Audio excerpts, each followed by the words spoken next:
जी, आज हम लोगों ने यूनिट ऑपरेशंस में जो है वो डिस्टिलेशन को जो है वो स्टार्ट करना है, ठीक है? डिस्टिलेशन जो है बेसिकली क्या है, जैसे हम इवेपोरेशन पढ़ के आए थे, वो हमारे पास फेनोमेना आता है, ठीक है? इवेपोरेशन एक फेनोमेना है, इसके अंदर जी हमारे पास एक लिक्विड और गैसियस फेज़ जो है जनरेट हो रही है, जिसके अंदर जो है वो एक फेज़ से दूसरे फेज़ में ट्रांसफर हो रहा है। Distillation basically is a technique, जिसमें इवेपोरेशन का जो कॉन्सेप्ट है वो अप्लाई हुआ है। ठीक है? तो इसी तरीके से हम जो है इसको सेपरेट आउट कर सकते हैं इवेपोरेशन और डिस्टिलेशन का कॉम्बिनेशन क्या है और इसको अगर हम जो है वो सेपरेट आउट करें या डिफरेंशिएट करें तो वो किस पॉइंट ऑफ व्यू से कर सकते हैं कि इवेपोरेशन जो है वो एक फेनोमेनन है फिजिकल रिएक्शन का और यानी कि आपकी फिजिकल ट्रांसफॉर्मेशन हो रही है। डिस्टिलेशन जो है वो बेसिकली एक टेक्नीक है जिसमें हम इवेपोरेशन का कॉन्सेप्ट जो है वो अप्लाई कर रहे हैं। ठीक है? कि इसके अंदर हम क्या करते हैं बेसिकली कि chemical processes for separating the components of a liquid mixture by boiling and collecting the condensate vapours. यानी कि हम लिक्विड मिक्सचर को बॉयल करते हैं और बॉयल करने के बाद जो हमारे पास कंपोनेंट्स आते हैं उनके वापस को कंडेंसेशन करके हम उनका कंडेंसेट कलेक्ट करते हैं, प्योरीफाई बेसिकली प्योरिफिकेशन टेक्निक। ठीक है? फिजिकल ट्रांसफॉर्मेशन है इसके अंदर भी, लेकिन इसके अंदर जो कॉन्सेप्ट आ रहा है वो इवेपोरेशन का है कि लिक्विड फेज से हम गैसियस फेज में कन्वर्ट करके वापस उसको लिक्विड फेज में कन्वर्ट करते हैं। ठीक है? टू प्योरीफाई दैट स्पेसिफिक जो डिजायर्ड प्रोडक्ट है हमारा या कंपाउंड है। तो हम इसको प्योरिफिकेशन टेक्निक कहते हैं, सेपरेशन टेक्निक कहते हैं। ठीक है? इस पर्पस के लिए हम इसको जो है वो बेसिकली यूज करते हैं। इंसाइंट लेवल पे अगर हम चले जाएं तो वहां पे जितने भी आपके ये अरब केमिस्ट थे इन लोगों ने फॉर द एसेंशियल जो आप कह सकते हैं ऑयल्स जिन्हें हम कहते हैं जी परफ्यूम्स के तौर पे जिसे आप कह सकते हैं, तो वोलेटाइल कंपाउंड्स जो है वो सारे हमारे इसी प्रोसेस से जो है वो आप कह सकते हैं एक्सट्रैक्ट किए थे, डिस्कवर किए थे, प्यूरिफाई किए थे, सेपरेट आउट किए थे। ठीक है? तो वो ये डिस्टिलेशन जो है वो प्रोसेस जो है उन्होंने अप्लाई किया था। और यहाँ पे जो है ये 95% ऑफ ऑल लिक्विड सेपरेशन के लिए जो इंडस्ट्रीज में ये अप्लाई की जाती है। ऑर्गेनिक केमिस्ट्री की तो ये बहुत जो है बेसिक टेक्निक है जो कि यूटिलाइज की जाती है। ठीक है? डिस्टिलेशन जो टेक्निक है, ठीक है? I will again repeat, it's a technique जिसके अंदर आप एक फिजिकल ऑपरेशन का या आप कह सकते हैं यूनिट ऑपरेशन का कॉन्सेप्ट अप्लाई करते हैं। ठीक है? और ये फिजिकल सेपरेशन प्रोसेस आएगा, इसमें केमिकल ट्रांसफॉर्मेशन नहीं हो रही है। इसका बेसिक प्रिंसिपल हमारे पास क्या आ जाता है जी कि हमारे पास डिफरेंट सब्सटेंसेस के डिफरेंट बॉइलिंग पॉइंट्स हैं। ठीक है? और जब उनको हम उस पूरे जो वेपर प्रेशर जो होता है बेसिकली बॉइलिंग पॉइंट क्या होता है? एक वेपर प्रेशर जो आपका सब्सटेंस का होता है which is sum equals to the external pressure. ठीक है? तो यहाँ पे वही चीज है कि जो एक डिफरेंट मिक्सचर ऑफ कंपोनेंट्स का वेपर प्रेशर है उनका सम कर लें तो आपका जो बॉइलिंग जो मिक्सचर बनेगा उसका जो वेपर प्रेशर है वो डिफरेंट हो जाएगा।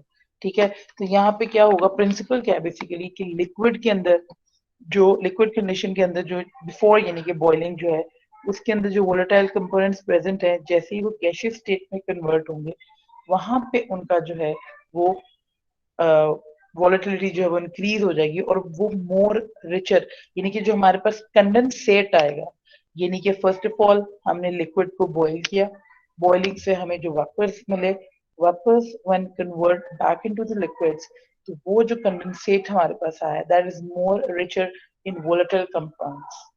ठीक है? तो ये बेसिकली डिस्टिलेशन के ऊपर जो है वो पॉइंट हमें बता रहा है। और ये किस तरीके से है कि जो separation of components from liquid mixture by distillation किस चीज के ऊपर डिपेंड करता है? एक तो first of all it is depending on the boiling point of the individual components present in the mixture. ठीक है? Concentration of component in liquid mixture. ठीक है? यानी कि concentration of component in liquid mixture यानी कि मोल फ्रैक्शन। ठीक हो गया? Liquid with high vapour pressure जो है वो बॉइल्स हो जाएगा एट लोअर टेम्परेचर है। Boiling point of liquid mixture depends on relative amount of compounds in mix, यानी कि सबसे पहले हमने कह दिया boiling point and concentration of component, ये दो फैक्टर्स हैं जो कि डिसाइड कर रहे हैं आपकी जो है डिस्टिलेशन को। ठीक है? उसके बाद उसने आगे से बता दिया है कि ये दोनों फैक्टर क्या करते हैं जी, विद हाई वेपर प्रेशर, जो जिस लिक्विड का हाई वेपर प्रेशर होगा वो बॉइल्स एट लोअर टेम्परेचर। ठीक हो गया। और boiling point of liquid mixture depends on relative amount of component mixture. पहले उसने बता दिया कि आपका जो है high vapour pressure low boiling point देता है, और बॉइलिंग पॉइंट किसके ऊपर डिपेंड कर रहा है, उसके amount of component in the mixture. ठीक है। तो ये बेसिकली आपके पास एक डिस्टिलेशन की जो है वो प्रोसेसिंग हो रही है। अब हमारे पास वेपर प्रेशर और बॉइलिंग का कॉन्सेप्ट आ रहा है। तो वेपर प्रेशर हमारे पास क्या होता है जी, particular temperature is the equilibrium pressure exerted by molecules leaving and entering the liquid surface। ठीक है, यानी कि वेपर प्रेशर आपका क्या है, leaving and entering the liquid surface. कि जैसे मैंने आपको प्रीवियस क्लास में बताया था कि वो जो सरफेस लाइन एक होती है, ठीक है ना, जिसके अंदर आपके पास वॉट लिक्विड का बबल जो है वो एयर बबल जो है वो एक कह सकते हैं आप, वो सरफेस लेवल पे आता है और वहां पे वो बर्स्ट होता है तो वेपर में कन्वर्ट होता है। वो जो ट्रांसफॉर्मर फेज है ना, उसके ऊपर बेसिकली बात करें कि वो वेपर प्रेशर ऑफ लिक्विड जो है एक पर्टिकुलर टेम्परेचर पे क्या होता है कि वो जो प्रेशर एक्सर्ट कर रहा होता है जो कि उसको उस ट्रांसफॉर्मेशन में हेल्प करता है। तो ये आपके पास एक किस्म का वेपर प्रेशर आता है जो कि डिपेंड किस पे करता है, एनर्जी इनपुट, यानी कि आप कितना उसको, जैसे आप वाटर को बॉईल करते हैं, ठीक है, जब आप वाटर को एक ओपन पैन में रख देते हैं स्टोव के ऊपर, इट टेक्स 5 to 10 मिनट्स। लेकिन वही वाटर को जब आप पैन के ऊपर आप उसको कवर अप कर देते हैं, तो जो अंदर एक प्रेशर जनरेट होता है वो क्या करता है कि वो टाइम को लेस कर देता है। ठीक है। तो वो यही चीज है कि वो उसका वेपर प्रेशर जो है वो उसका डिफरेंशिएट कर देता है, जिसकी वजह से उसका जो है वो टाइम हमें लेस लगता है। तो energy input raises the vapour pressure. Vapour pressure is related to boiling point. वही हमने बात की कि वो जो बॉइलिंग पॉइंट से क्यों रेफर कर रहा है कि वो ही वेपर प्रेशर बेसिकली है ही वो प्रेशर जो कि उस लिक्विड और गैसियस स्टेट में ट्रांसफॉर्मेशन कर रहा है उसे। ठीक है। A liquid is set to boil when its vapour pressure equals to the surrounding pressure, atmospheric pressure. ठीक है। तो एटमॉस्फेरिक प्रेशर यानी कि जब हमने प्रेशर जनरेट करना होता है तो हम एटमॉस्फेरिक प्रेशर को लोअर कंडीशंस में ले जाते हैं।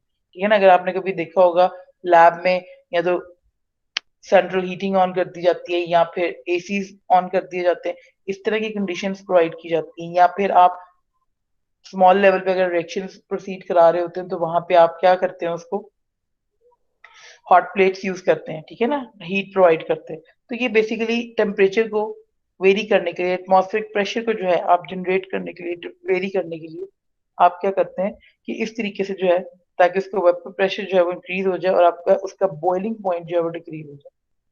ठीक हो गया। जैसे और यहाँ पे जी लिक्विड बॉयल जो होता है वो डिपेंड किस पे करता है, उसकी वोलेटिलिटी पे। The ease with which liquid boils depends on its volatility, कि कितना ये वोलेटाइल इन नेचर है। ठीक हो गया। उसके बाद जी liquid with high vapour pressure जो है will boil at lower temperature. ये तो पॉइंट मैंने आपको क्लियर कर दिया। And the boiling point of liquid mixture depends on the relative amount of component in the mixture। यानी कि जब वेपर प्रेशर और जो बॉइलिंग पॉइंट आपका आ रहा है लिक्विड मिक्सचर का, वो किसके ऊपर डिपेंड कर रहा है, amount of component in a mixture. कि एक जो भी मिक्सचर ऑफ कंपाउंड्स है, इसमें डिफरेंट आपके कंपाउंड्स प्रेजेंट है एक लिक्विड में, उसके अंदर उनकी कंसंट्रेशन क्या है, उनके मोल फ्रैक्शंस क्या है, ठीक है, उसके ऊपर डिपेंड करेगा कि आपके उस पूरे मिक्सचर का जो है वो बॉइलिंग पॉइंट क्या हो सकता है। Distillation occurs because of the difference in the volatility of the component in the liquid mixture। वो volatility जो फैक्टर है, volatility जो जिससे हम बात कर रहे हैं, वो जो फैक्टर है वो बेसिकली डिसाइड कर रहा है कि आपका जो है वो डिस्टिलेशन कितने डिफरेंस पे अकर करेगा। उसके बाद हमारे पास बॉइलिंग पॉइंट का जो कॉन्सेप्ट आ जाता है कि ये क्या हो रहा है जी, how the equilibrium composition of the components in a liquid mixture vary with the temperature at a fixed pressure। यानी कि एक इक्विलिब्रियम कंपोजिशन है, ठीक है, एक मिक्सचर है आपके पास। अब उस लिक्विड मिक्सचर का जो है वो जो बॉइलिंग पॉइंट है वो वेरी क्यों कर रहा है with temperature at a fixed pressure. Pressure fix है लेकिन टेम्परेचर ऑब्वियसली वेरी कर रहा है, तो वो बॉइलिंग पॉइंट क्यों उसका वेरी कर रहा है? क्योंकि मिक्सचर जो कंपोजिशन है वो इक्विलिब्रियम पे आ रही है, ठीक है, लिक्विड मिक्सचर है। अब वो यहाँ पे ये कह रहा है कि इसकी क्या रीजन हो सकती है। The boiling point of B is at the mole fraction, ठीक है, यानी कि अब वो यहाँ पे ये बता रहा है कि उसकी कंसंट्रेशन, एक कंपोनेंट की कंसंट्रेशन ज्यादा है, एक कंपोनेंट की कंसंट्रेशन कम है, मोल फ्रैक्शन जिसके अंदर मैं बार बार बात कर रही हूँ। तो यहाँ पे जो है जब हम उसको टेम्परेचर अप्लाई कर रहे हैं तो वहां पे वो क्या कर रहा है कि आपकी जो है वो वेरिएशन ला रहा है इन बॉइलिंग पॉइंट्स में, उसके वेपर प्रेशर में और उसके बॉइलिंग पॉइंट के ऊपर वेरिएशन आ रही है, जिसकी वजह से अब यहाँ पे आप एक एग्जांपल देखेंगे। The boiling point of A is that at which the mole fraction of A is 1, ठीक है। मोल फ्रैक्शन ए जो आप इधर कर्व डायग्राम जो आप देख रहे हैं, मोल फ्रैक्शन ऑफ ए जो है वो 1 है, ठीक है। The boiling point of B is that at which the mole fraction of A is 0। B का जो बॉइलिंग पॉइंट है वो उस लेवल पे होगा जहां पे ए की मोल फ्रैक्शन 0 होगी। अब इस एग्जांपल को अगर हम कोट करते हैं कि A is more volatile component and therefore has a lower boiling point than B, ठीक है। अब ऐसा क्यों है? मोल फ्रैक्शन पॉइंट आ गया। उसके बाद the upper curve in the diagram is called the dew point curve while the lower one is called the bubble point curve। ये आप देख सकते हैं, जो B की आ रही है और ये A की जो आ रही है, ठीक है। ये अपर पार्ट जो है आपके पास क्या आ रहा है, ड्यू पॉइंट कर्व, और ये बबल पॉइंट कर्व, यानी कि जहां पे आपका लिक्विड जो है वो लिक्विड फॉर्म में है और बॉइलिंग पॉइंट बॉइलिंग स्टार्ट होगी और अपर पार्ट में जो है वो वेपर फॉर्म में कन्वर्ट हो जाएगा, ठीक है। So that's why these are the curve names of the curves, ठीक है। बेसिकली ये आपको यहाँ से आपको पता चलेगा। ड्यू पॉइंट क्या है जी? Temperature at which saturated vapour starts to condense, ठीक है। और बबल पॉइंट क्या है? Temperature at which the liquid starts to boil, ठीक है। यानी कि ड्यू पॉइंट पे क्या हो रहा है कि आपने जो वेपर लिया था वो वापस कंडेंसेशन होके उसका ड्यू फॉर्म में आ रहा है, लिक्विड फॉर्म में आ रहा है, ठीक है। और बबल पॉइंट में आपके पास क्या आ रहा है? वो टेम्परेचर जिसमें लिक्विड जो है वो बॉयल होना स्टार्ट हो रहा है। अबव दीज रीजन्स उसके अंदर हम उसको सुपर हीटेड वेपर और बिलो उसको सुपर कूल्ड लिक्विड कहेंगे। यानी कि आप ये कह सकते हो, इस कर्व को अगर आप गौर करें तो ये जो कर्व अपर कर्व है ये आपको कंडेंसेट के बारे में बता रही है और ये जो लोअर है ये आपको बॉइलिंग पॉइंट के बारे में बता रही है, ठीक है। तो ये इस कर्व से ऊपर जो रीजन है ये आपको सुपर हीटेड वेपर के बारे में बता रही है और लोअर जो रीजन है वो आपको किसके बारे में बता रहा है? सुपर कूल्ड लिक्विड के बारे में, before boiling stage and after boiling stage. एक किस्म के आप ये पॉइंट कह सकेंगे, before condensation stage and before boiling stage, जो रीजन इस कर्व के साइड्स पे आ। बेसिकली ये पॉइंट्स जानना क्यों इंपॉर्टेंट है? क्योंकि ये हमें डिसाइड करके बताएंगे कि ये डिस्टिलेशन प्रोसेस होगा कि नहीं होगा, ठीक है। अब यहाँ पर उन्होंने एग्जाम्पल कोट किया जी, when a subcooled liquid with mole fraction, यानी कि सबकूल्ड लिक्विड यानी कि वो अपनी लिक्विड फॉर्म में, अभी वो बॉयल होना स्टार्ट नहीं हुआ, ठीक है। तो वहां पे क्या है जी, उसकी मोल फ्रैक्शन क्या थी? 0.4।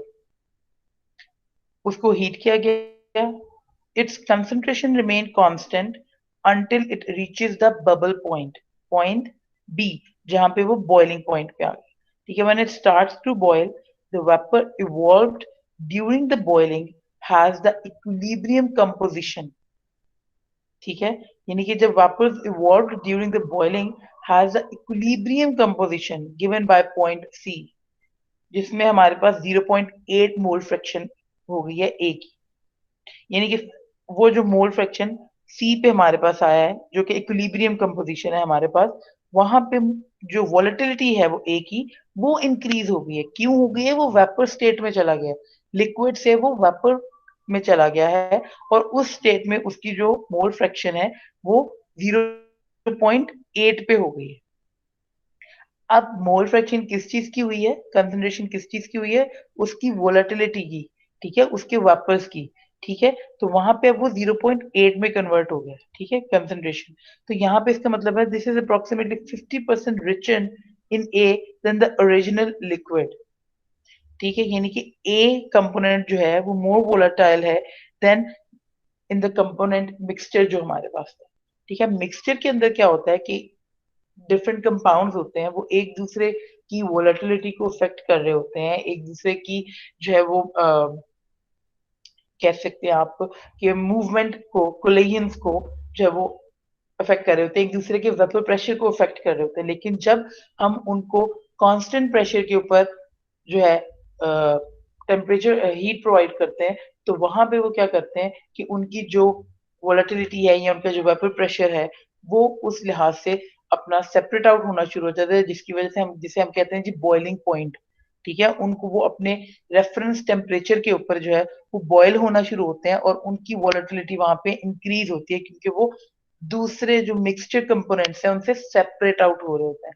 दैट्स व्हाई दिस जो difference between liquid and vapour composition जो आ रही होती है is the basis of distillation operation, ठीक है। So the liquid and the vapour composition is the basis for the distillation operation basically. Fine, ठीक है। तो ये बेसिकली कॉन्सेप्ट जो है between liquid and vapour composition आपको माइंड में कंप्लीट होना चाहिए कि ये basically concept of distillation process का है, ठीक है, कि लिक्विड फॉर्मेशन, लिक्विड कंडीशन और वेपर फॉर्मेशन जो हो रही है ये हमें डिसाइड करके बताएंगे कि क्या डिस्टिलेशन पॉसिबल है कि नहीं है, ठीक है। This is the relative volatility, जो वॉलेटिलिटी का कॉन्सेप्ट भी हमने बात की कि क्या होता है डिफरेंस। रिलेटिव वॉलेटिलिटी को हम क्या कहते हैं, कैसे डिफाइन करते हैं, जो volatility measure of the difference in volatility between two components and hence their boiling points. Obviously उनके boiling points ही decide कर रहे हैं कि कौन कितना volatile in nature है, ठीक है, और उनकी volatility में जो है वो difference होगा तभी distillation उनके दरमियान में ये टेक्निक अप्लाई की जा सकती है, अदरवाइज नहीं।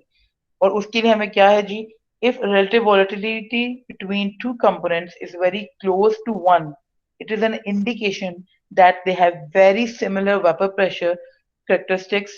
This means that they have very similar boiling points and therefore it will be difficult to separate the components via distillation. यानी कि we cannot apply the distillation technique on such components, ठीक है, जिनमें इस तरीके का volatility का difference आ जाएगा। और उसको हम फाइंड कैसे कर सकते हैं, ये आप देख सकते हो रिलेटिव वॉलेटिलिटी को मोल फ्रैक्शन ऑफ कंपोनेंट्स के थ्रू कर सकते हैं। In the vapour and in the liquid two components हैं आई एंड जे, ठीक है। वाई जो है उनकी वेपर स्टेट में मोल फ्रैक्शन है एंड एक्स जो है वो लिक्विड स्टेट में। तो इनका कंपैरिजन करने के बाद you can find out the probability, ठीक है। तो आपको जब प्रोबेबिलिटी फाइंड हो जाएगी वहां पे आप यानी कि आपके पास मिक्सचर ऑफ कंपोनेंट्स हैं, उन कंपोनेंट्स के मोल फ्रैक्शन को आप फाइंड आउट करोगे। मोल फ्रैक्शंस आप उससे आप इनकी रिलेटिव वॉलेटिलिटी को फाइंड आउट करोगे। रिलेटिव वॉलेटिलिटी फाइंड करने के बाद you can find out you can apply the distillation technique और नॉट, ठीक है। तो ये प्री जो है स्टेप्स होते हैं to you to utilise any or apply any technique, ठीक है, टू सेपरेशन। अच्छा जी, role of Raoult's law and Dalton's law का कॉन्सेप्ट क्यों इसके अंदर आ गया, क्योंकि वेपर प्रेशर और बॉइलिंग पॉइंट की बात हुई है तो पहले हमने फिर से वही बात बताई कि temperature at which water pressure of a liquid becomes equal to pressure of the surrounding areas is known as boiling point, ठीक है। अब at this temperature point जो है the liquid converted into vapor form, and now important to note that the boiling point of the liquid changes with the surrounding pressure, ठीक हो गया। Pressure की वजह से बॉइलिंग पॉइंट जो है वो डिक्रीज और इंक्रीज करता है, ठीक हो गया। अभी मैंने उसकी रीजन आपको बताई। बॉइलिंग पॉइंट्स जो है हमारे पास जैसे वाटर का 100 डिग्री सेल्सियस है, ओशन वाटर का लेके सी लेवल पे, but when you go on the altitudes higher than उसका जो बॉइलिंग पॉइंट है वो 93.4 डिग्री सेल्सियस पे हो जाता है। कि एटमॉस्फेरिक प्रेशर जो है वो लोअर होता है हाई एल्टीट्यूड्स पे, तो वहां पे जो है आपका क्या होगा, वेपर प्रेशर इंक्रीज कर जाएगा। अब यहाँ पे वो बता रहे हैं जी रोल्स लॉ क्या होता है और डाल्टन्स लॉ क्या होता है, कि ये किस तरीके से डिपेंड करता है आपकी डिस्टिलेशन और डाल्टन्स लॉ और Raoult's law. Raoult's law basically बताता है कि partial pressure of single liquid component वो क्या है जी, it is the product of the vapour pressure of the pure component mole fraction. किसका है जी, vapour pressure and mole fraction, product of the vapour pressure and mole fraction का जो product है हमारे पास उसको हम कहते हैं ये पार्शियल प्रेशर है, ठीक है, ऑफ दैट लिक्विड कंपोनेंट, ठीक है। और जो डेल्टन्स लॉ है वो हमें बताता है कि जो total pressure of that mixture है वो क्या है, sum of the partial pressure of the each component. दो कंपोनेंट्स हैं, दो मॉलिक्यूल्स हैं, दो कंपाउंड्स हैं जिनको आपने मिक्स किया और उनको आपने डिस्टिलेशन टेक्निक अप्लाई कर, ठीक है। उनका वेपर प्रेशर, उनका बॉइलिंग पॉइंट, उनकी मोल फ्रैक्शन, ये फैक्टर्स जो है आपको पता होंगे तो आप डिसाइड कर सकते हैं कि आप इसको डिस्टिलेशन के थ्रू सेपरेट आउट कर सकते हैं कि नहीं कर सकते, ठीक है। डाल्टन्स लॉ, राउल्स लॉ हमें बताता है उसके पार्शियल प्रेशर के बारे में। आप किसी भी उस कंपोनेंट का पार्शियल प्रेशर फाइंड आउट कर सकते हैं through mole fraction and their vapour pressure. आपको ये दो पॉइंट्स पता होंगे, आप उनका पार्शियल प्रेशर फाइंड आउट कर सकते हैं। पार्शियल प्रेशर फाइंड आउट हो जाएगा, डाल्टन्स लॉ आपको ये बताएगा कि उन प्रेशर पार्शियल प्रेशर को आप प्लस करते हैं तो आपके पास टोटल प्रेशर आ जाता है, ठीक है। तो इस तरीके से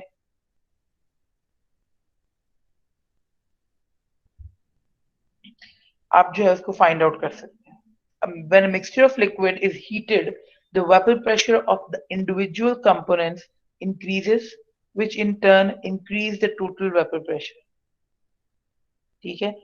Therefore, the mixture cannot have multiple boiling point at a given composition and pressure। इस सेंटेंस को बहुत गौर से सुनिएगा कि वो ये कह रहे हैं जी mixture of liquid is heated. अब आपने उसको हीट प्रोवाइड की है तो ऑब्वियसली टेम्परेचर प्रोवाइड किया है, तो vapour pressure of individual component will increase, क्योंकि हर इंडिविजुअल कंपोनेंट का अपना बॉइलिंग पॉइंट था। तो vapour pressure of individual component increase, which in turn increase the total vapor pressure of the mixture, ठीक है। तो इसका क्या मतलब हुआ, इसका ये मतलब हुआ कि the mixture cannot have multiple, therefore the mixture cannot have multiple boiling point at a given composition and pressure। ऐसा नहीं हो सकता कि उस given composition के अंदर जो है एक स्पेसिफिक प्रेशर के ऊपर कि वो मल्टीपल बॉइलिंग पॉइंट्स रखते हो। एक मिक्सचर है, आप ये तो नहीं कह सकते कि जी इस मिक्सचर का बॉइलिंग पॉइंट जो है वो 85 डिग्री सेल्सियस है, 85 भी है, 86 भी है, 87 भी, 88 भी, 89 भी है, ऐसी तो पॉसिबिलिटी नहीं हो सकती ना, ठीक है।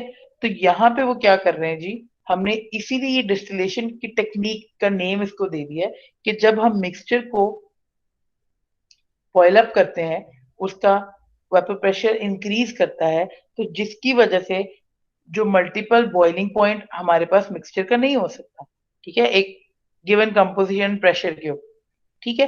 सो दैट्स व्हाई हम उसको क्या करते हैं, हम उसको डिस्टिल्ड ऑफ करते हैं, सेपरेट आउट करते हैं और हमारे पास एक स्पेसिफिक कंपोनेंट जो है वो प्योरीफाइड फॉर्म में हमारे पास आ जाता है, जिसको हम यूटिलाइज कर सकते हैं।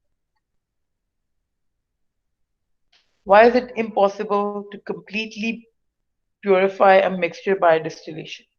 ऐसा क्यों है कि हम इससे कम, वैसे तो हम ये तो हमारा एक जेन्युइन सा आंसर है जी 100% हमें कुछ भी नहीं मिलता, ठीक है, बट दे आर, जैसे हम कह सकते हैं कि जी हम अगर बात करते हैं हमारी यील्ड अगर 60% से ऊपर है तो हम उसको गुड गुड यील्ड काउंट करते हैं, ठीक है। तो इसी तरीके से हम ये बात कर रहे हैं कि हम प्योरिटी को परसेंटेज को ले लेते हैं, अच्छा इतनी प्योरिटी परसेंटेज आ जाती है तो ये हम कह सकते हैं कि अच्छा प्योरीफाई हो गया हमारे पास, ठीक है। अब इसके अंदर क्या होता है जी, boiling point of a mixture of a liquid, all the volatile constituent boils, ठीक है ना, यानी कि एक बॉइलिंग पॉइंट जो मिक्सचर का आ रहा है उसमें तमाम वोलेटाइल कॉन्स्टिट्यूट बॉईल करेंगे। The quantity of constitute in resulting vapour is based on its contribution to the total vapor pressure of the mixture. This is why the compounds with higher partial pressure can be concentrated in the vapor, whereas the compounds having low partial pressure can be concentrated in the liquid. ठीक है, ये नहीं कि वो क्या कह रहा है कि boiling point of a mixture of a liquid all the volatile constituent जितने भी वोलेटाइल कंपोनेंट्स हैं वो बॉइल करेंगे, लेकिन जो क्वांटिटी ऑफ कॉन्स्टिट्यूट है in the resulting vapour is based on its contribution to the total vapor pressure of the mixture. Quantity of constitute in the resulting vapor. Quantity of the constitute, एक component की जो quantity है जो resulting vapour formation हो रही है boiling point के ऊपर, ठीक है, वो किसके ऊपर बेस कर रही है, contribution to the total vapour pressure of the mixture.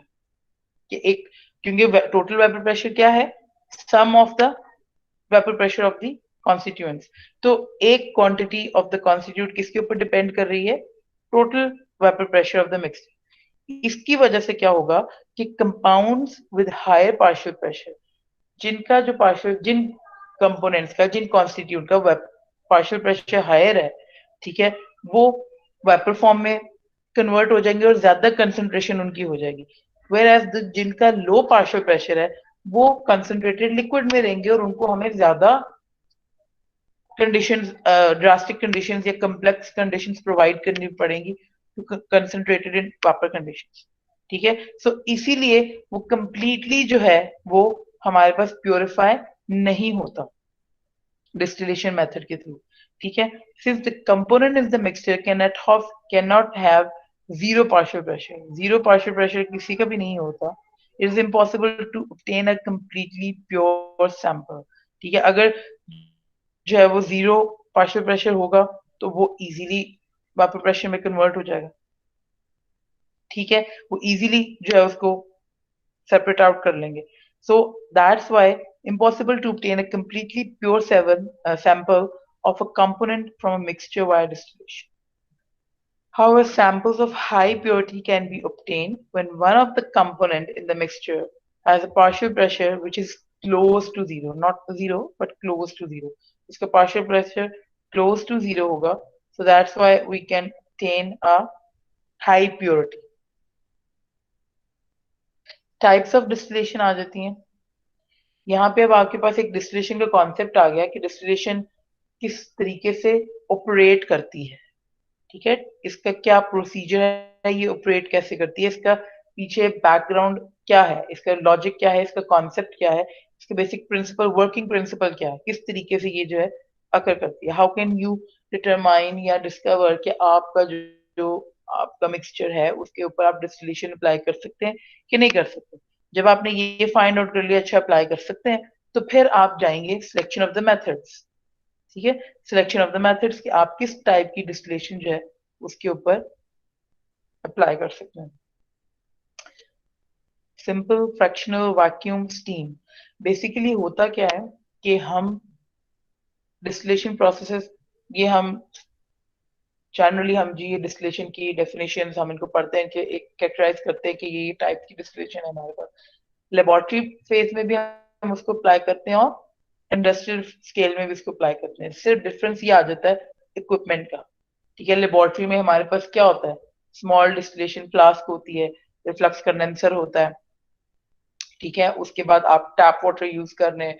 Similarly मतलब एक स्मॉल ऑपरेटर्स की सेटिंग है, आप इसको कह सकते हो स्मॉल लेवल पे एक बैच लेवल है, बैच लेवल कि एक आपने डिस्टिल्ड फ्लास्क में एक फीड जो है वो इंट्रोड्यूस कराई है, तो जब तक वो पूरी डिस्टिल्ड ऑफ नहीं होगी आप दूसरा नहीं कराते। मोस्टली ये जो लेवल होता है स्मॉल लेवल, बैच लेवल जिसे हम कहते हैं, इसको हम लेबोरेटरीज है फार्मास्यूटिकल्स के अंदर जो है ना मोस्टली ये यूटिलाइज किया जाता है। क्योंकि फार्मास्यूटिकल्स में क्या होता है, या रिसर्च सेंटर्स कह लें, क्योंकि फार्मास्यूटिकल्स में आपने स्मॉल लेवल पे एक मेडिसिन को तैयार करना होता है पहले। ठीक है, तो वहां पे आपको जो है प्योरिफिकेशन टेक्निक्स के तौर पे, सेपरेशन टेक्निक्स के तौर पे ये वाला जो प्रोसेस है वो यूटिलाइज किया जाता है।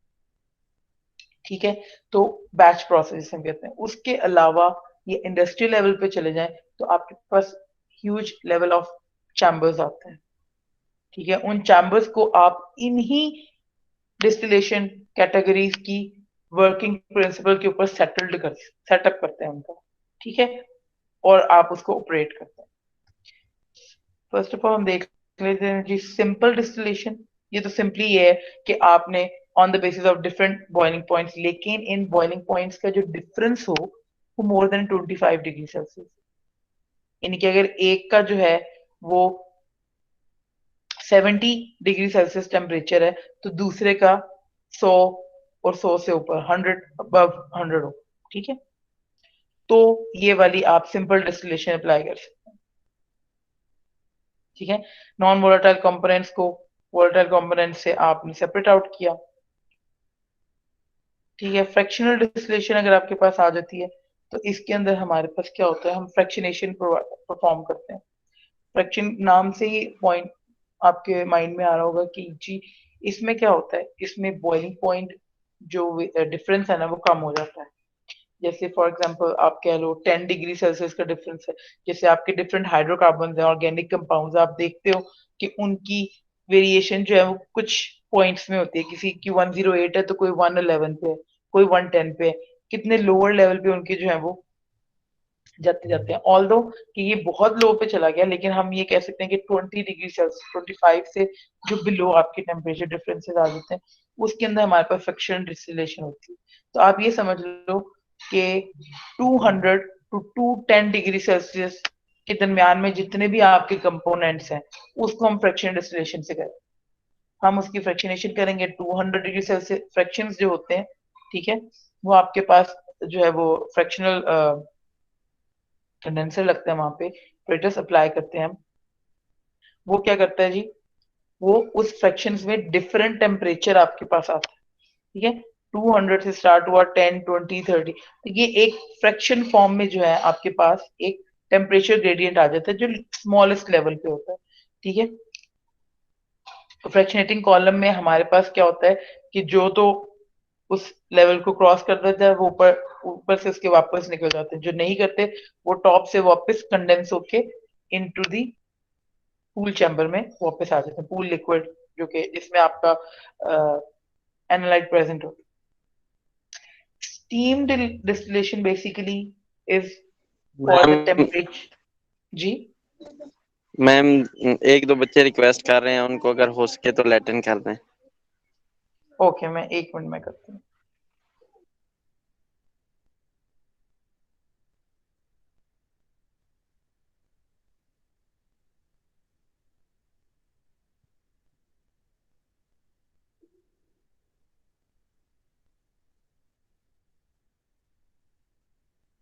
जी, एक ही स्टूडेंट की रिक्वेस्ट है। मैम फिर बाकी पता नहीं कहाँ चले गए। तो क्लास ये आप लोग काइंडली ये भी चेक करें कि आप लोगों के कोई मल्टीपल ईमेल आईडीज तो नहीं लॉग्ड इन है। क्योंकि होता क्या है कि अगर क्योंकि आप लोग ऑब्वियसली पहले भी ऑफिशियल आईडीज पे आप लोगों ने जीमेल से ज्वाइन किया होगा, कभी ऐसा इशू आया नहीं है कि अगर आपको अलाउ किया गया है उसके ऊपर तो आपको जो है वो इस तरीके से परमिशन मांगनी पड़े। तो ये मल्टीपल डिवाइसेस अगर सॉरी मल्टीपल ईमेल आईडी से तो लॉग्ड इन नहीं है आपके डिवाइसेस के ऊपर, ये काइंडली जरा कंफर्म कर लीजिएगा, क्योंकि ये वाला भी जो इशू है ना ये इस वजह से भी आता है। क्योंकि मैंने देखा है काफी स्टूडेंट्स ने विदाउट परमिशन ज्वाइन किया और वो जीमेल के थे। मुझे ये मैम नोटिफिकेशन जरूर मुझे ये नोटिफिकेशन जरूर आया है कि कुछ स्टूडेंट्स ने outside the university of education have join, क्योंकि उनका जीमेल अकाउंट था, but they didn't ask for the permission. Ma'am मतलब हमारा जीमेल अकाउंट सिर्फ एक डिवाइस पे ही लॉग इन होना चाहिए, तो फिर हमें परमिशन की जरूरत नहीं पड़ेगी। जी, ओके मीन्स कि मैम आपके हमारे तो। बाज़ औक़ात होता है कि आपके अल्टरनेट जीमेल अकाउंट्स होते हैं, तो आपके अगर 2-3 ऑन होंगे तो फिर वहां पे जो है वो पेज क्रैश होगा। क्योंकि मैंने तो जो लिंक अलाउ किया है, जैसे मैंने आपकी क्लास में लिंक पोस्ट कर दिया है, इसका मतलब है मैंने उन स्टूडेंट्स को अलाउ किया है, ठीक है ना, कि वो ये इस लिंक को यूज करके ज्वाइन कर सकते हैं। जी मैम। ठीक है। अगर उसके अलावा कोई स्टूडेंट आएंगे तो वो फिर परमिशन मांगेंगे, और वो ब्रेक क्यों आ रहा है, क्योंकि वो वहां पे अगर एक्स्ट्रा जो है किसी ने जीमेल अकाउंट को ऑल्टरनेट जो है वो ज्वाइन किया हो उसकी वजह से। Okay ma'am. ठीक है।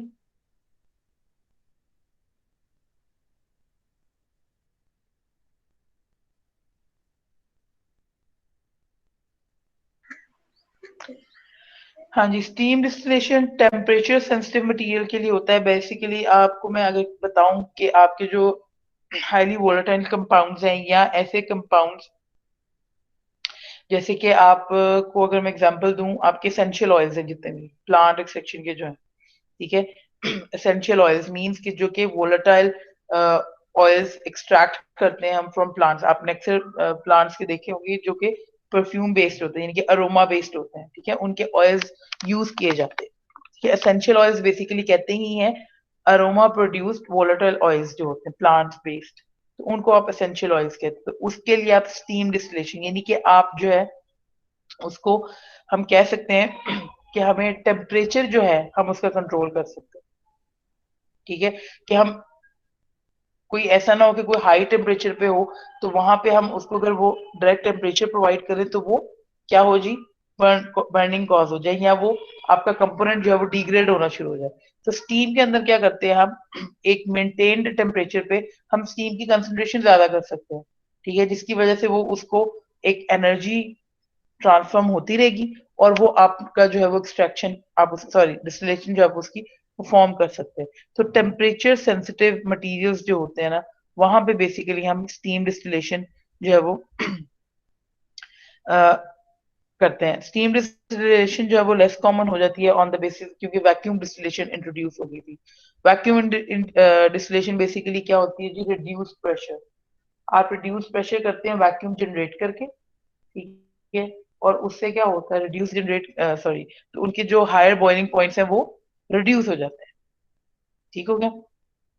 वेपर प्रेशर जो ऑब्वियस इंक्रीज होगा तो आपका जो है वो बॉइलिंग पॉइंट डिक्रीज हो जाएगा। तो हम बॉइलिंग पॉइंट डिक्रीज कर लेते हैं। जिसने फॉर एग्जांपल 200 डिग्री सेल्सियस पे बॉयल होना था, और मेरे पास ये कंडीशन नहीं है कि मैं 200 डिग्री सेल्सियस का एटमॉस्फेरिक प्रेशर उसको प्रोवाइड करूं, तो मैं क्या करूंगी कि मैं उसको वैक्यूम जनरेट करके उसका प्रेशर रिड्यूस कर दूंगी, ताकि उस कंडीशन में उसका जो है वो लोअर टेम्परेचर पे जो है वो बॉइल्ड हो जाए। ठीक है, तो इस तरीके से जो है वो वैक्यूम डिस्टिलेशन और स्टीम डिस्टिलेशन ऑल्टरनेट यूज की जाती है, लेकिन स्टीम डिस्टिलेशन को वैक्यूम डिस्टिलेशन जो है वो रिप्लेस कर दिए for the higher level of application.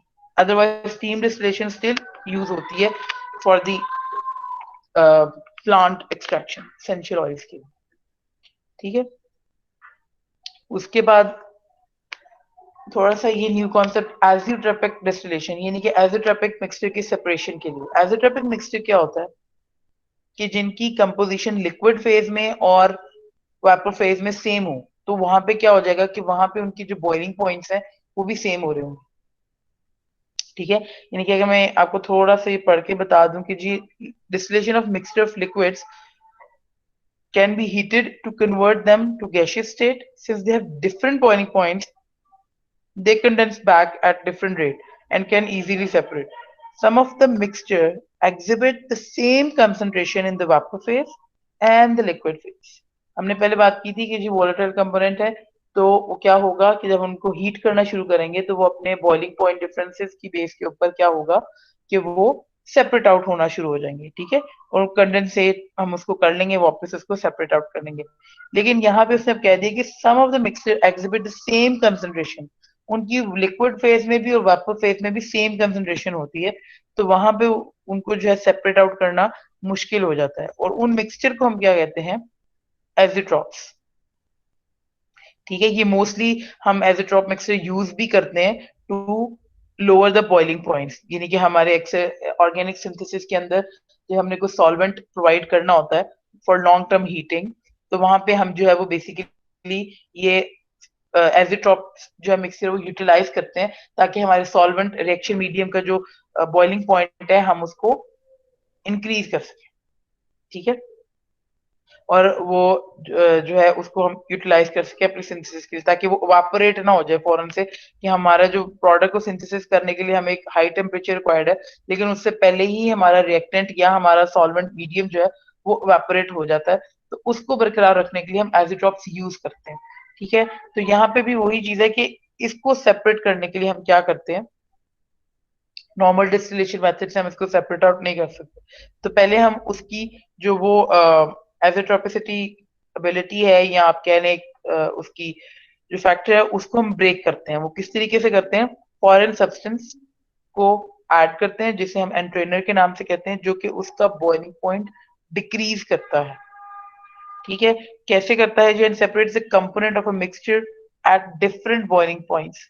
यानी कि azeotropic distillation is separation of ethanol with water from its aqueous solution। ठीक है, the boiling point of water 100 degree Celsius है and boiling point of ethanol is 78.3 है। जब हम इसके अंदर बेंजीन को ऐड करते हैं तो एजिट्रोपिक मिक्सचर, तो एथेनॉल जो है वो इजीली सेपरेट आउट हो जाता है। बेंजीन जो है वो क्या कर रहा है, ब्रेक कर रहा है mixture of water and ethanol का। किस तरीके से, and forms a new azeotropic between benzene and ethanol. ठीक है, अब वॉलेटिलिटी ऑफ वाटर जो है, यानी कि जो मोर पोलर है वो एनहेंस हो गई है, और जिसकी वजह से वाटर जो है वो 65 पे डिस्टिल्ड ऑफ हो गया, हालांकि उसका 100 डिग्री सेल्सियस था। ठीक है, अब एल्कोहल और बेंजीन जो है वो बिहाइंड रह गए हैं। अब उसके बाद क्या हुआ जी, the boiling point of the binary mixture. ठीक है, जो कि क्या था जी, 68 था बाइनरी मिक्सचर। दो बाइनरी मिक्सचर कौन से जी, बेंजीन और एल्कोहल का। वाटर 65 पे पहले निकल गया, बेंजीन और एल्कोहल रह गया। उसके बाद आपके पास जो है वो जब दोनों रह गए तो वो दोनों ही नॉन पोलर रह गए थे। सो दैट्स व्हाई नाउ वहां पे क्या हो गया कि उनको सेपरेटली जो है हमने उसके कंपोनेंट फैक्टर के थ्रू उसको डिस्टिल्ड ऑफ कर दिया उनके अपने बॉइलिंग पॉइंट की बेस के। ठीक है, 78 पे जो है वो एल्कोहल बिहाइंड रह गया और बेंजीन जो है वो डिस्टिल्ड ऑफ हो गया।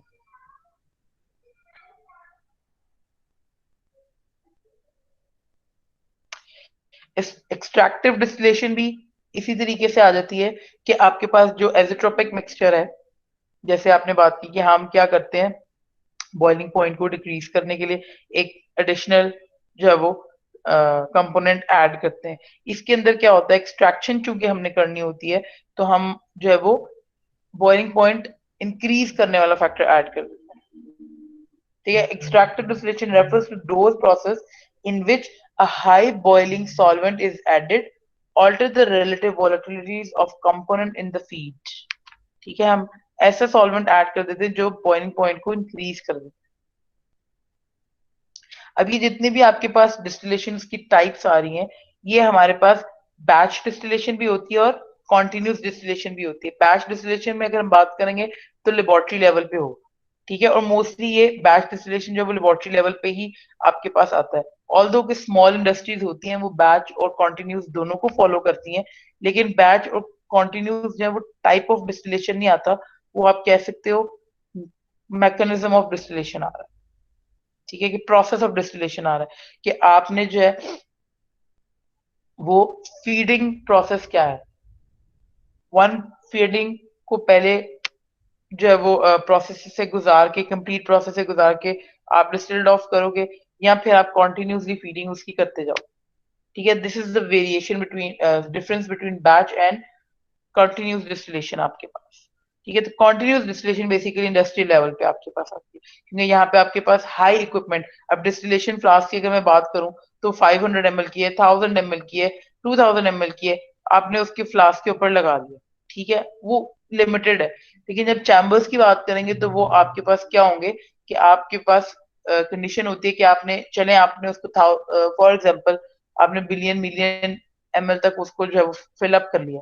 ठीक है, अब जैसे जैसे वो ट्रांसफर होता जा रहा है आप उसके अंदर फीडिंग और करते जा रहे हैं। ठीक है, क्योंकि वो एक मशीन बेस्ड जो है उसकी वर्किंग हो रही है। ठीक है, तो लेबोरेटरी बेस में क्योंकि आप मैनुअल लेवल पे आ जाते हैं ऑपरेटर सेटिंग के अंदर, तो वहां पे जो है वो थोड़ा सा इस प्रोसेस को फॉलो करते हैं। लेबोरेटरी में कॉन्टिन्यूस प्रोसेस नहीं होता, अलबत्ता बैच प्रोसेस इंडस्ट्रीज में भी यूटिलाइज होता है। ठीक है, अभी सिंपल डिस्टिलेशन का थोड़ा सा क्लासिफिकेशन आ रही है आपके पास। Most common process used to separate two liquid whose boiling point differs at least about 50 degrees Celsius or you can say above 25 degrees Celsius। ठीक है, ये दो कंडीशंस आ जाती हैं। जैसे सेपरेशन ऑफ डाइथाइल ईथर है फ्रॉम डाइऑक्सेन, अब दोनों के बॉइलिंग पॉइंट डिफरेंस आप देख लो। क्लोरोफॉर्म है फ्रॉम एन ऑयल, दोनों के बॉइलिंग पॉइंट डिफरेंस देख लो। Separation of a liquid substance from the solid substance in a mixture, ये वाटर और KMnO4 ऑक्सीडाइजिंग एजेंट है, इसके बॉइलिंग पॉइंट डिफरेंस आप देख लें। सिंपल डिस्टिलेशन कंपोनेंट्स जो इसके अंदर आ रहे हैं वो हीटिंग सोर्स है, distillation flask, thermometer, condenser and receiving flask. ठीक है, आपने मिक्सचर जो कंपोज किया ए और बी कंपोनेंट्स का विद बॉइलिंग पॉइंट 70 एंड 140, यानी कि ये दो, एक का 70 था बॉइलिंग पॉइंट, एक का 140 था बॉइलिंग पॉइंट। ठीक है, अब आपने उसको हीट किया, the lowest boiling point A will vaporize and ascend elevated from the solution till it reaches top of the system with recording its real boiling point with the help of thermometer। यानी कि thermometer हमने अपने उसके लिए utilise किया है कि जी ये हमें ये पता है कि जी इस कंपोनेंट को जो हमने ऐड किया इसका बॉइलिंग पॉइंट ये है। ठीक है, वो बॉइलिंग पॉइंट फाइंड आउट करने का हमें पता है कि जी इसका बॉइलिंग पॉइंट ये है। थर्मामीटर पे जब आपको वापस वेपोरेट होने नजर आते हैं दो कंपोनेंट में, तो आप थर्मामीटर पे उसका टेम्परेचर नोट कर लेते हो, तो आपको पता चल जाएगा जी आपका कौन सा कंपोनेंट जो है वो डिस्टिल्ड ऑफ हो रहा है। कंडेंसर के थ्रू वो जाएगा और जो वापस आपके वो कंडेंस होके वापस जो आप रिसीविंग फ्लास्क है उसके अंदर आप उसको ले लोगे। तो एक आपके पास डिस्टिलेटिंग फ्लास्क है, एक आपके पास रिसीविंग फ्लास्क। अब इसमें क्या होता है, फॉर एग्जाम्पल अभी तो यहाँ पे दो थे, तो एक रिसीविंग फ्लास्क में आ गया, एक आपका डिस्टिलेशन फ्लास्क में रह गया, दो आपके सेपरेट आउट हो गए। अगर यहाँ पे 3 से 4 है, ठीक है, तो भी ऑपरेटर सेटिंग यही होगी। क्यों? क्योंकि सिंपल डिस्टिलेशन में हमारे पास बॉइलिंग टेम्परेचर जो है वो डिफरेंस ज्यादा आ रहा है, तो हमारे पास हम क्या करेंगे, हम जस्ट अपने आगे से रिसीविंग फ्लास्क चेंज करते जाएंगे on the basis of boiling points. Fractional distillation, fractional distillation के अंदर एक एडिशन हुआ है जी फ्रैक्शनल कॉलम का, ये आप देख सकते हैं। फ्रैक्शनल कॉलम डिस्टिलेशन फ्लास्क के ऊपर जो उन्होंने अटैच किया हो। ठीक है, फ्रैक्शनल यहाँ पे अब आपके पास जो है, क्योंकि इनके बॉइलिंग पॉइंट्स जो है वो लेस डिफरेंस में है, तो यहाँ पे हमने ये एक फ्रैक्शंस जो है वो जनरेट की हुई। ठीक है, अब ये फ्रैक्शंस में आपके पास जो है वो वापस ऊपर जाते जाएंगे। कोई यहाँ तक, कोई थर्ड लेवल पे आएगा, कोई फोर्थ लेवल पे आएगा, कोई फिफ्थ लेवल पे आएगा, जो तो इसको क्रॉस कर जाएगा इस फ्रैक्शन को, वो आपके पास जो है उसका कंडेंसेट आप अचीव कर लोगे। लेकिन जो नहीं, वो आपके लिक्विड फॉर्म में ही उसको कंसंट्रेट आपको मिलता जाएगा। ये बता रहे हैं use to separate two liquids having close near boiling points lower than 25, ethanol from water. ठीक है, अब इसके अंदर होता क्या है basically, vapors from the boiling solution passed along a tall column called a fractionating column। ठीक है, ये कॉलम पैक्ड होता है विद प्लास्टिक और glass beds to improve the separation by providing more surface area for condensation and evaporation। ठीक है, ये आपके पास हमें प्लास्टिक और ग्लास बीड्स जो है वो एज एब्जॉर्प्शन और एब्जॉर्प्शन का जो रोल प्ले कर रहे होते हैं कि वहां पे जो है वो मोर सरफेस एरिया प्रोवाइड कर रहे हैं कि वहां पे आपके पास कंडेंसेशन हो या evaporation हो। अब उस टेम्परेचर पे क्या हो रहा है, उसको ऑब्वियसली आपने डिफरेंट टेम्परेचर प्रोवाइड किया है, तो वहां पे जो temperature of the column gradually decreases along its length. ठीक हो गया, component with a higher boiling point condense on the column and return to the solution. Component with a lower boiling point more volatile pass through the column and collected near the top. यानी कि मैंने आपको बोला ना हमें fraction बनानी है 200, यानी कि आपका सबसे हाईएस्ट टेम्परेचर क्या है, फॉर एग्जांपल 210। अब 210 से ऊपर 205 है या 20 7, चलो 2 के डिफरेंस से बना लो, 208 है, 206 है, 204 है, 202 है, 200 है। ठीक है, इस तरह टेम्परेचर जो है वो डिक्रीज करता जा रहा है। तो जैसे जैसे टेम्परेचर आपका नॉन वोलट मोर वोलेटाइल कंपाउंड्स जो है वो जाते जाएंगे, वो उस चैम्बर को क्रॉस कर जाएंगे, rest of they will come back to the chamber. ठीक है,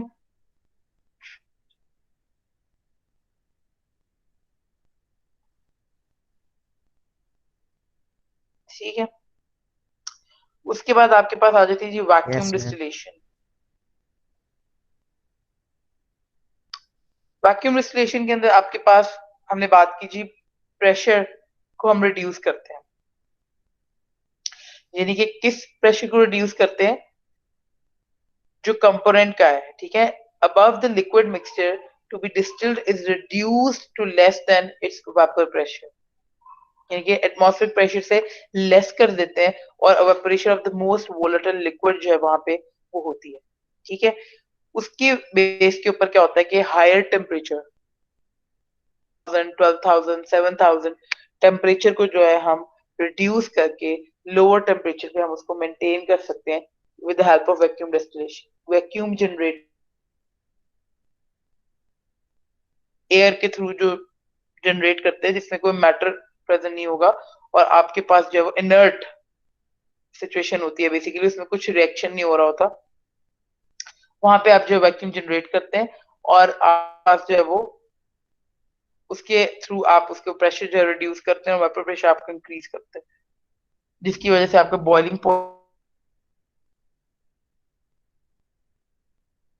such as beta carotene require vacuum distillation to remove solvents from the mixture without damaging the product. Vacuum distillation is